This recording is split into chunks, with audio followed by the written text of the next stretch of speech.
నేను మీ ఎస్ఎస్వి భాస్కర్రావు. మీరు చూస్తున్నది ది ఫెడరల్ ఆంధ్రప్రదేశ్. రాష్ట్ర రాజకీయాల్లో అధికార కూటమికి ప్రతిపక్ష వైఎస్ఆర్ కాంగ్రెస్ పార్టీకి ఒకే రకమైన సొంతింటి పోరు తలనొప్పిగా మారింది. ఎన్నికల ఓటమి తర్వాత పార్టీని పునర్నిర్మించేందుకు వైసీపీ అధిష్టానం నియోజకవర్గ ఇన్ఛార్జీల నియామకంపై చేపట్టిన ప్రయోగాలు వికటిస్తుంటే, మరోవైపు అధికార కూటమిలోని ఎమ్మెల్యేలు, జనసేన నేతలు, మాజీల మధ్య విభేదాలు రచ్చకెక్కుతున్నాయి. ఈ పరిస్థితి ఇలా ఉంటే, సోషల్ మీడియాలో వైరల్ అవుతున్న జనసేన మాజీ ప్రధాన కార్యదర్శి బొలిశెట్టి చేసిన వ్యాఖ్యలు కలకలం రేపడమే కాదు, రాజకీయంగా జనసేన పార్టీని ఆత్మరక్షణలో కూడా పడేసినట్లు భావిస్తున్నారు. ఈ వివరాల్లోకి వెళ్లే ముందు, వైసీపీకి సంబంధించి నియోజకవర్గ సమన్వయకర్తల నియామకంలో జరిగిన వ్యవహారం, ఈ ప్రయోగం ఎలా విఫలమైందనేది ఒకసారి పరిశీలిద్దాం. రాజంపేట ఎంపీ మిథున్ రెడ్డి నెల్లూరు జిల్లా గూడూరు నియోజకవర్గంలో వైసీపీ ఇన్ఛార్జిగా గురవయ్యను నియమించడం అనేది రాజకీయంగా ఆ పార్టీలో కలకలం రేపింది. అంతర్గత పోరుకు తెరతీసింది.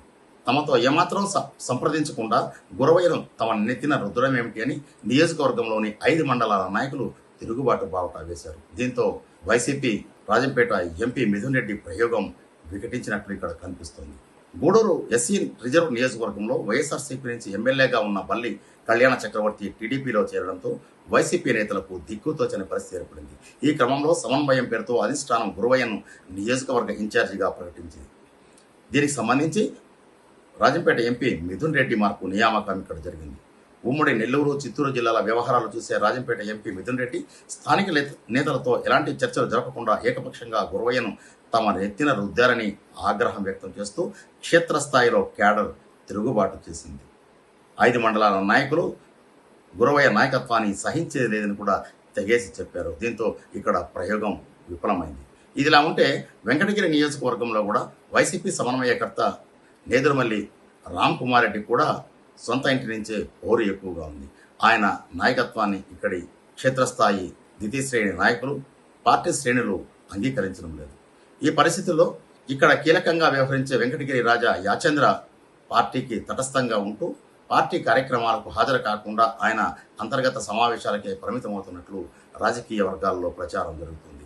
దీనికి ప్రధానంగా ఆయనకు ఉన్న మైనింగ్ వల్ల నెల్లూరు టీడీపీ ఎంపీ వేమిరెడ్డి ప్రభాకర్ రెడ్డితో టచ్లో ఉంటూ తన కార్యకలాపాలను చక్కదిద్దుకుంటున్నట్లు భావిస్తున్నారు. దీంతో వైసీపీ తనను పట్టించుకోవడం లేదనే ఫ్రస్ట్రేషన్లో ఉన్న నేదురుమల్లి రామ్ కుమార్ రెడ్డి కూడా పార్టీ కార్యక్రమాలకు హాజరు కావడం కూడా చాలా వరకు తగ్గిపోయినట్లే ఇక్కడ కనిపిస్తోంది. ఈ పరిస్థితుల్లో కావలి నియోజకవర్గంలో కూడా ఇదే పరిస్థితి నెలకొంది. వైసీపీకి సరైన దిశానిర్దేశం చేసే వైసీపీ నాయకుడు లేకపోవడం అనేది అక్కడ సమస్యగా మారినట్లు భావిస్తున్నారు. ఈ పరిణామాల నేపథ్యంలో టీడీపీ గేమ్ ప్లాన్ ప్లే చేస్తోంది. ఈ అంతర్గత సమస్యలను పూడ్చలేని విభేదాలను ఆసరాగా చేసుకుని గూడూరు టీడీపీ ఎమ్మెల్యే పసల సునీల్ కుమార్ నాయకత్వంలో ఆపరేషన్ ఆకర్ష్ వేగవంతం చేశారు. వైసీపీకి చెందిన మాజీ సర్పంచులు, ద్వితీయ శ్రేణి నేతలను చేర్చుకుంటూ గ్రామీణ ప్రాంతాల్లో టీడీపీ ఆధిపత్యాన్ని పెంచుకుంటున్నారు. కేవలం గూడూరు మాత్రమే కాదు, ఉమ్మడి నెల్లూరు జిల్లాలోని వెంకటగిరి, కావలి, కోవూరు స్థానాల్లో వైసీపీ సమన్వయకర్తల నియామకాలపై వర్గపోరు తీవ్రస్థాయికి చేరితే దానిని సొమ్ము చేసుకోవడానికి టీడీపీ మాస్టర్ ప్లాన్ వేసింది. ఇది గూడూరుకు సంబంధించిన ఎస్సీ రిజర్వ్ నియోజకవర్గంలోని పరిస్థితి. ఇదే సందర్భంలో ఈ నియోజకవర్గానికి ఆనుకునే ఉన్న ఉమ్మడి చిత్తూరు జిల్లాలోని సత్యవేడి నియోజకవర్గంలో కూడా పరిస్థితి భిన్నంగానే ఉంది. ఇక్కడ 2024 ఎన్నికల్లో సిట్టింగ్ వైసీపీ ఎమ్మెల్యేగా ఉన్న కోనేటి ఆదిమూలంకు తన పనితీరు బాగలేదంటూ వైసీపీ రాష్ట్ర ప్రధాన కార్యదర్శి పుంగనూరు ఎమ్మెల్యే పెద్దిరెడ్డి రామచంద్రారెడ్డి కోనేటి ఆదిమూలంకు టికెట్ ఇవ్వడానికి నిరాకరిస్తున్నారు. దీంతో ఆయన తిరుగుబాటు చేసి మరో నియోజకవర్గానికి వెళ్లే సమస్య లేదంటూ పోరాడి టీడీపీలో చేరడం ద్వారా ఆయన టికెట్ సాధించుకొని ఎమ్మెల్యేగా గెలిచారు. అంటే ప్రస్తుతం గూడూరు నియోజకవర్గంలో 2024 ఎన్నికల్లో 2 నియోజకవర్గాలు ఎస్సీ సామాజిక వర్గానికి కేటాయించి ఉంటే, ఇక్కడ పెద్దిరెడ్డి సారథ్యంలోని నాయకత్వం చేసిన ప్రయోగం విఫలమైందనే చెప్పవచ్చు. ఇదిలా ఉంటే, టీడీపీ కూటమి అధికారంలోకి వచ్చిన తర్వాత ఎమ్మెల్యే కోనేటి ఆదిమూలం ఓ వివాదంలో చిక్కుకున్నారు. ఆ సమస్య ఆ తర్వాత పరిష్కరించుకున్నప్పటికీ ఆయనపై ఉన్న సస్పెన్షన్ను టీడీపీ నాయకులు ఎత్తివేయలేదు. ఈ పరిస్థితుల నేపథ్యంలోనే కోనేటి ఆదిమూలం తనకున్న వర్గాన్ని, బలాన్ని, పార్టీ క్యాడర్ను కలుపుకొని సత్యవేడి నియోజకవర్గంలో విస్తృతంగా పర్యటిస్తున్నారు. దీనిపై ఆగ్రహం వ్యక్తం చేసిన టీడీపీ సమన్వయకర్త శంకర్ రెడ్డి పార్టీ నేతలకు ఫిర్యాదు చేశారు. ఈ పరిణామాల నేపథ్యంలో 2 నెలల కిందట తెలుగుదేశం పార్టీ తిరుపతి జిల్లా అధ్యక్షురాలు పనబాక లక్ష్మి సారథ్యంలో జరిగిన సమావేశంలో కొన్ని హెచ్చరికలు జారీ చేశారు. ఎమ్మెల్యే అయినప్పటికీ నియోజకవర్గ ఇన్ఛార్జి సారథ్యంలోనే పనిచేయాలని తేల్చి చెప్పారు. శంకర్ రెడ్డి గారు కోఆర్డినేటర్గా ఉంటారు. శంకర్ రెడ్డి గారు నాయకత్వం కిందే పార్టీ క్యాడర్ అంతా పనిచేయాలి. ఇక్కడ అంటే సత్యవేడి నియోజకవర్గంలో శంకర్ రెడ్డి నాయకత్వంలోనే కార్యకలాపాలు జరుగుతాయని కూడా ఆమె స్పష్టం చేశారు. మా ముఖ్యమంత్రి గారు ఏం చెప్పారంటే క్లియర్ గా సత్యవేడికి కోఆర్డినేటర్ శంకర్ రెడ్డి గారే. ఈవెన్ ఆదిమూలం గారైనా కూడా దీంతో కలిసే పనిచేయాలి. ఇదిలా ఉంటే కోనేటి ఆదిమూలం మాత్రం 2024 ఎన్నికల్లో వైసీపీపై తిరుగుబాటు చేసి ఎమ్మెల్యేగా ఉంటూనే టీడీపీలో టికెట్ సాధించుకుని మళ్లీ ఎమ్మెల్యే అయిన ఆదిమూలం తన నియోజకవర్గంలో తన పట్టు నిలుపుకోవడానికి ముమ్మరంగా కార్యక్రమాల్లో పాల్గొంటూ విపక్షానికి కూడా సవాల్ విసిరే విధంగా వ్యవహరిస్తుండడం ఇక్కడ కొంతమందికి కొరుకుడు పడని విషయంగా మారింది. ఇదిలా ఉంటే చిత్తూరు జిల్లాలో ఇటు వైసీపీ కానీ అలాగే అధికార టీడీపీ కానీ విపత్కర పరిస్థితుల్లో ఎదుర్కొంటుంది. అందులో ప్రధానంగా నగిరి నియోజకవర్గంలో మాజీ మంత్రి ఆర్కే రోజా ఆమెపై తిరుగుబాటు చేసిన మండలాల స్థాయి నాయకులందరూ 2024 ఎన్నికలకు ముందే టీడీపీలోకి వెళ్ళిపోయి గాలి భానుప్రకాష్ విజయానికి కృషి చేశారు. ఇప్పటికీ అక్కడ పరిస్థితి చక్కబడిన స్థితిలో వైసీపీ డక్కాముక్కీలు తింటుంది.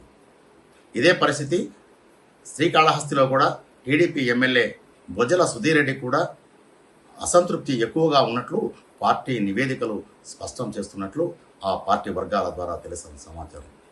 ఇదిలా ఉంటే తిరుపతిలో కూడా కూటమి నాయకత్వం కింద జనసేన పార్టీ నుంచి ఆరణి శ్రీనివాసులు ఇక్కడ విజయం సాధించారు. అయితే ఈ నియోజకవర్గం ఇన్ఛార్జిగా ఉన్న మాజీ ఎమ్మెల్యే సుగుణమ్మను ఆ బాధితుల నుంచి తప్పించడం వల్ల ఆమె తీవ్ర అసంతృప్తితో ఉన్నారు. అదే సందర్భంలో విధిలేని పరిస్థితిలో గత్యంతరం లేని స్థితిలోనే జనసేన శ్రేణులు ఆరణి శ్రీనివాసులకు సహకరిస్తున్నాయని, ఇక్కడ ఖచ్చితంగా తెలుగుదేశం పార్టీకి అది కూడా స్థానికుడికే టికెట్ ఇవ్వాలనే నినాదం అంతర్గతంగా ఇంకా రగులుతూనే ఉంది. అంతేకాకుండా ఉమ్మడి చిత్తూరు జిల్లాలో తంబళ్లపల్లి నియోజకవర్గంలో తెలుగుదేశం పార్టీ మధ్య ఏర్పడిన విభేదాలు, అలాగే వైసీపీ మాజీ మంత్రి పుంగనూరు ఎమ్మెల్యే పెద్దిరెడ్డి రామచంద్రారెడ్డి ఇలాకాలో కూడా తెలుగుదేశం పార్టీ ఇబ్బందికరమైన పరిస్థితి ఎదుర్కొంటుంది. పుంగనూరు నియోజకవర్గ ఇన్ఛార్జిగా ఉన్న చల్లాబాబును మార్చాలనే అభిప్రాయం పైన తెలుగుదేశం పార్టీలోని 2 వర్గాలు ఏర్పడ్డాయి. అదే సందర్భంలో తంబళ్లపల్లి నియోజకవర్గంలో టీడీపీ ఇన్ఛార్జిగా ఉన్న దాసర్లపల్లి జయచంద్రారెడ్డి లిక్కర్ స్కామ్లో ఇరుక్కోవడంతో ఆయన్ను పార్టీ నుంచి సస్పెండ్ చేశారు. ఈ పరిస్థితిలో మాజీ ఎమ్మెల్యే శంకర్కు సమన్వయకర్త బాధ్యతలు అప్పగించాలనే నినాదం తెరమీదికి వచ్చింది. వీటిని చక్కదిద్దడానికి గత నెలలో పొంగునూరు తంబళ్లపల్లి నియోజకవర్గ నాయకులను తిరుపతికి పిలిపించి సమావేశం ఏర్పాటు చేశారు. ఈ సందర్భంగా అక్కడ జరిగిన ఘర్షణలో రక్తాలు కారే విధంగా కొట్టుకోవడం అనేది తెలుగుదేశం పార్టీలో ఉన్న అంతర్గత విభేదాలను, ఆధిపత్య పోరును, నాయకత్వం కోసం జరిగిన వ్యవహారం బట్టబయలింది. ఇది ముఖ్యమంత్రి సొంత జిల్లాలో నారా చంద్రబాబుకు తలనొప్పిగా మారింది. అదే సందర్భంలో మదనపల్లి నియోజకవర్గంలో కూడా టీడీపీ ఎమ్మెల్యే షహజాన్ బాషా ప్రాతినిధ్యం వహిస్తున్నారు. ఇక్కడ జనసేన టీడీపీ మధ్య సమన్వయం ఏమాత్రం లేదనే విషయం రాజకీయ వర్గాల్లో వినిపిస్తున్నమాట. ఇదిలా ఉంటే చిత్తూరు, ఉతలపట్టు, చంద్రగిరి నియోజకవర్గాల్లో విచిత్రమైన పరిస్థితి నెలకొని అక్కడ పార్టీ నాయకులు ఎమ్మెల్యేలకు అయిష్టంగానే సహకారం అందిస్తున్నారనే మాటలు కూడా వినిపిస్తున్నాయి. ఇది ఉమ్మడి చిత్తూరు జిల్లాకు సంబంధించిన వ్యవహారం. కడప జిల్లాకి వచ్చేటప్పటికీ కడప జిల్లాలో రాజంపేట నియోజకవర్గం నుంచి తెలుగుదేశం పార్టీలోనే అంతర్గత విభేదాలు ఎక్కువయ్యాయి. నియోజకవర్గ ఇన్ఛార్జి రాజును తప్పించాలని ఆ పార్టీలో నినదిస్తూ ఉంటే వైసీపీలో నాయకత్వ పోరు ఎక్కువైంది. ప్రస్తుతం సిట్టింగ్ ఎమ్మెల్యేగా ఉన్న అమర్నాథ్ రెడ్డికి 2029 ఎన్నికల్లో టికెట్ రాకుండా చేయడానికి మేడా వర్గం బలంగానే పావులు కదుపుతున్నట్లు సమాచారం అందుతుంది. అనంతపురం జిల్లాలో వైసీపీ దారిలోనే టీడీపీ కూడా ప్రయాణిస్తున్నట్లు ఇక్కడ వాతావరణం చెప్తోంది. 2024 ఎన్నికల నాటి నుంచి ఇక్కడి వాతావరణంలో ప్రధానంగా తెలుగుదేశం పార్టీలో చల్లారిన దాఖలాలు కనిపించడం లేదు. అనంతపురం జిల్లా మడకశిర నియోజకవర్గంలో వైసీపీ నుంచి ఉపాధి హామీ కూలీగా తెర మీదకు తెచ్చిన ఈర లెక్కప్పను పక్కన ఉంచి మాజీ మంత్రి శైలజనాథ్ తెరపైకి రావడం ఇక్కడ పరిస్థితి మరో రకంగా మారింది. మాజీ మంత్రి ఉషా చరణ్కు కూడా పెనుగొండలో ఇంటి పొగ తప్పడం లేదు. కళ్యాణదుర్గం నుంచి ఆమెను గత ఎన్నికల్లో అసెంబ్లీ సెగ్మెంట్ ట్రాన్స్ఫర్ చేశారు. అనంతపురం అర్బన్లో కూడా టీడీపీ ఎమ్మెల్యే దగ్గుపాటి ప్రసాద్, మాజీ ఎమ్మెల్యే వైకుంఠం ప్రభాకర చౌదరి మధ్య 2 సంవత్సరాలుగా విభేదాలు సమసిపోవడం లేదు. వారిద్దరి మధ్య సమన్వయం కుదరని పరిస్థితి ఏర్పడింది. అదే కాకుండా అనంతపురం ఎమ్మెల్యే దగ్గుపాటి ప్రసాద్ అనేక వివాదాల్లో చిక్కుకొని పార్టీని ఇబ్బందులకు గురిచేసిన సంఘటనలు కూడా ఇక్కడ ఉన్నాయి. ఇదిలా ఉంటే గుంతకల్లు అసెంబ్లీ స్థానం నుంచి టీడీపీ ఎమ్మెల్యేగా గుమ్మనూరు జయరాం గెలిచారు. ఈయన కర్నూలు జిల్లా నుంచి వచ్చి ఇక్కడ పోటీ చేయడం అనేది, దీనివల్ల మాజీ ఎమ్మెల్యే జితేంద్ర గౌడ్ మరో ఇద్దరికి అవకాశం లేకుండా పోయింది. ముగ్గురులో ఎవరో ఒకరు టికెట్ సాధించి పోటీ చేయాలని భావించినప్పటికీ ఆ స్థానాన్ని గుమ్మనూరు జయరాం ఆక్రమించడం వల్ల ఇక్కడ టీడీపీలో వర్గపోరు ఇంకా సమసిపోని పరిస్థితి ఏర్పడింది. ఇది అనంతపురం జిల్లాలో టీడీపీ వైసీపీ పరిస్థితి. ఇదిలా ఉంటే రాష్ట్రం మొత్తం మీద రాయలసీమ సహా ఒకసారి టీడీపీ వైసీపీ నియోజకవర్గాల్లో అంటే అధికార టీడీపీ ఎలాంటి పరిస్థితి ఎదుర్కొంటోంది, వైసీపీకి ఎలాంటి విభిన్నమైన వాతావరణం ఉందనేది ఒకసారి చూద్దాం. అసోసియేటివ్ క్షేత్రస్థాయి పునర్వ్యవస్థీకరణలో 100కు పైగా అసెంబ్లీ నియోజకవర్గాల్లో సమన్వయకర్తలను మార్చడం లేదా కొత్త యువ నాయకులకు బలమైన ప్రతిపక్ష పోరాటం చేసే వారికి బాధ్యతలు అప్పగించాల్సిన పరిస్థితి ఏర్పడింది. జిల్లా రీజనల్ సమీక్షలు సాగిస్తున్న వైసీపీ పరాజయం నుంచి కోలుకోవడానికి అధినేత వైఎస్ జగన్ జిల్లాల వారీగా సమీక్షలు నిర్వహిస్తున్నారు. సరిగ్గా పనిచేయని అందుబాటులో లేని సమన్వయకర్తలను తొలగించి నూతన ఇన్ఛార్జి నియామకంపై రీజనల్ కోఆర్డినేటర్లకు బాధ్యతలు అప్పగించారు. వాటిని ఆయనే స్వయంగా సమీక్షిస్తున్నారు.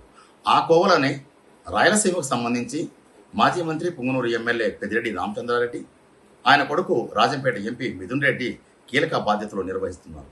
అయితే 2024లో వారు చేసిన ప్రయోగం విఫలమైంది. తాజాగా 2029 ఎన్నికల కోసం గూడూరులో అమలు చేసిన ప్రయోగం మరింత వికటించడం అనేది వారికి ఒక చెంపపెట్టులానే భావిస్తున్నారు.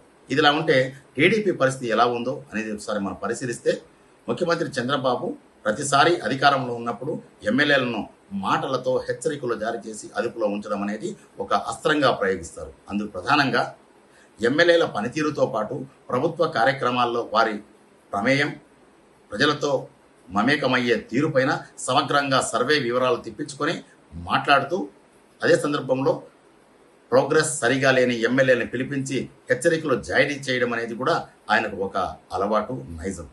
ఆ కోవలనే ఇటీవల వివాదాల్లో చిక్కుకున్న ఆళ్లగడ్డ ఎమ్మెల్యే భూమా అఖిలప్రియను రాజధానికి పిలిపించి హెచ్చరికలు జారీ చేయడం, అదే సందర్భంలో చిత్తూరుకు సంబంధించి కూడా కొంతమందిని పిలిపించి మాట్లాడిన సందర్భాలు ఉన్నాయని పార్టీ వర్గాల సమాచారం.